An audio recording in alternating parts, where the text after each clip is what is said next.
Hello, everyone. This is part 2 of Spooky Ghost Stories to Tell in the Dark. Okay, so the title of this story is It Wasn't a Little Girl. So I was camping with my husband and his family at a small remote lake in New Mexico. There are about 10 people in our group and another group of 6 people in the next campsite. Okay. It was nighttime, and both groups were doing typical activities, making s'mores, having a few drinks, and telling stories. When we all heard what sounded like a little girl yelling out for help, neither group had children with them, but we were all positive we were hearing a little girl and decided to search the area we heard the noise from together. Makes sense.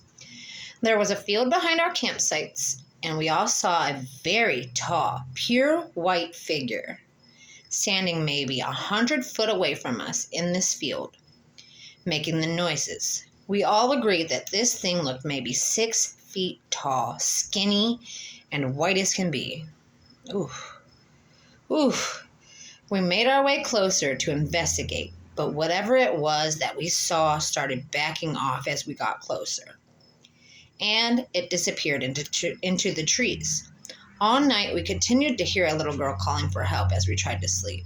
Ooh, that's nerve-wracking. I mean, you're trying to sleep and you hear help from a little girl, and you know it's not a little girl, and you saw this 6 foot tall white skeleton thing. Yeah, no, I'm good. All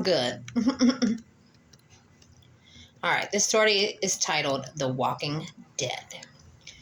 I am a psychiatric nurse. And early in my career, I worked at a residential mental health facility. One of our residents was an elective mute, which means that he wouldn't, and couldn't talk. But there were no medical reasons as to why. He had spoken earlier in his life, and in fact seemed quite normal back then, with the exception of being close to 7 feet tall. Wow, that's tall. He had been raised in the Deep South and joined the military when he was 19. But one night he vanished. He was declared AWOL, and eventually he was declared missing and dead. 10 years later, a 7 foot tall man walked into the VA hospital emergency room in my part of the Midwest and said to the receptionist, "My name is Marion Duchesne." Not the real name. And I've been dead for 10 years. Those were the last words he ever spoke. He was covered with dust, and he was wearing the same clothes he had been reported to be wearing the night he vanished. His social security number had not been used, and he had no identification on his person. However, they were able to identify him, I guess via fingerprints. The family was notified, but they said they had already grieved the loss of their son, and that whoever was claiming to be him simply could not be, and they demanded not to be contacted again. Marion paced all day, every day, moving his mouth that looked like talking or muttering, but no sound ever came out. He had an unnerving habit of throwing his head back with his mouth wide open as if he were laughing heartily. But not even a breath could be heard. If I talked to him, he appeared to listen, periodically throwing his head back in a laughter mimicking way of his. Various medications were tried, but they did not affect him either positively nor negatively. Occupational therapy did nothing because Marion would just grin and unless told to say, Marion would just grin, and unless told to stay put, he'd get up and start pacing again. On the last day at that job, the last thing I saw was Marion pacing in the parking lot, throwing his head back to laugh. Later, I wondered if if all along I'd been dealing with a ghost. All these years later, I still don't know. I'm sorry, I'm having problems tripping over my words. I am so sorry. The Unrest Stop is the name of this one. Let me get a cigarette hit. I was driving across country with my mom and sister when I was 16 and my sister was 20. It was late, but we were all rested still and alert. They were driving along an interstate and needed gas and a bathroom break, so we stopped at the only rest stop in 200 miles. There was a van full of teenagers on the road at the gas station, as well as a small gray parked at the pump in front of us with two young men standing still outside of it. When we got there, everything felt wrong. We'd been on the road for days and seen many rest stops at night and had never been afraid until then. My mom and sister went inside and I stayed in the car. I heard the teenagers say they were creeped out and couldn't get the pump to work. And they left in a hurry. I was watching in the car in front of us, and the two men had not moved at all, not an inch. They weren't talking, they weren't on their phones, they were just standing there, still as stone.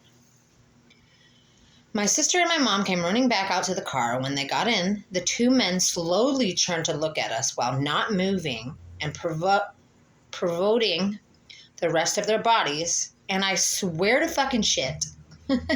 Sounds like I wrote this. We all saw the same thing. They had eyes dark as pitch and empty, truly empty, not black, not reflecting any light at all, just a void.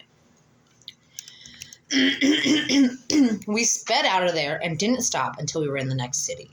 The worst thing about the entire experience, we couldn't find the place on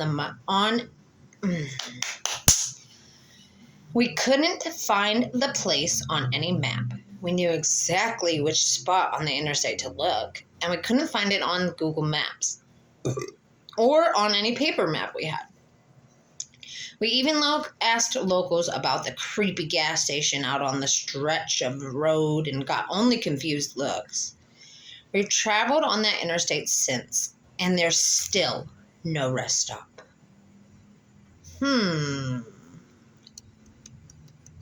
All right, next one is called It Came for Us in a Graveyard. Ooh. We were driving my friend's really old beat-up Subaru through a massive graveyard. We stopped and walked down a hill and came across a little pond. There was someone sitting on the rock on the other side of the pond. The figure was all black.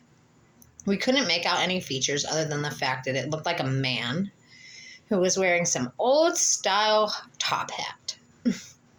We stupidly waved and shouted, "Hi!" He didn't show any acknowledgement and continued sitting still on the rock.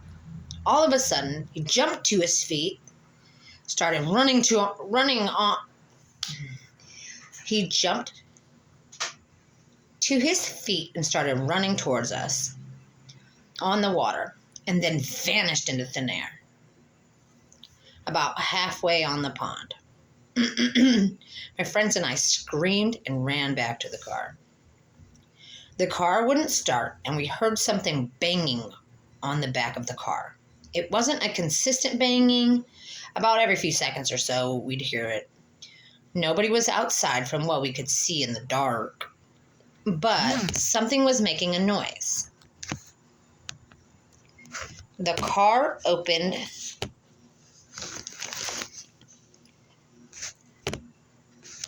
Sorry, I'm trying to fix my phone, you guys. Where was I?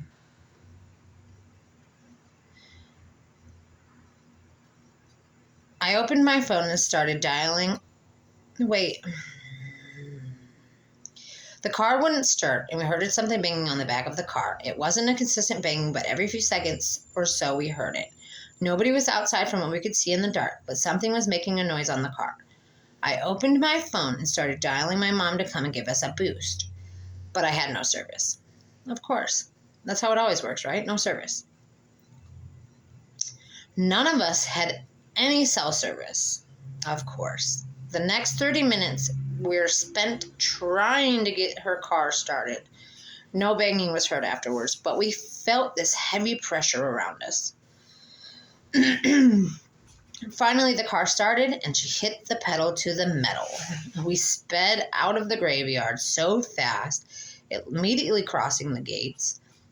All of our phones regained cell service. One thing I know for certain is that someone or something was out there, and it was not animal or human.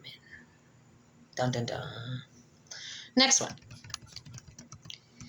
It's called It Was Good to See an Old Friend.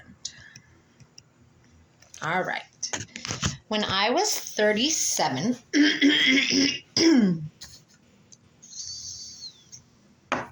I went to my high school reunion. I flew into the nearest airport and rented a car. The distance was about 35 miles through a very rural and almost abandoned part of the country. About 3 miles outside of town, I see someone on the side of the road, flagging me down. It turned out that it was one of the guys I had attended school with, Jim, not his real name.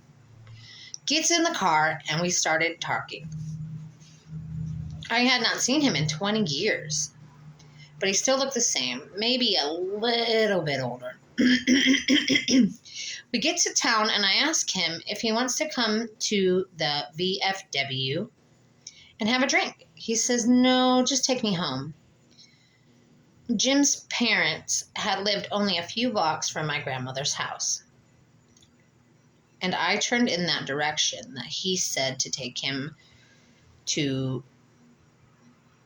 I turned in that direction, but he said to take him to the outskirts of town. There was a mobile home park out there, and I figured that's where he lived.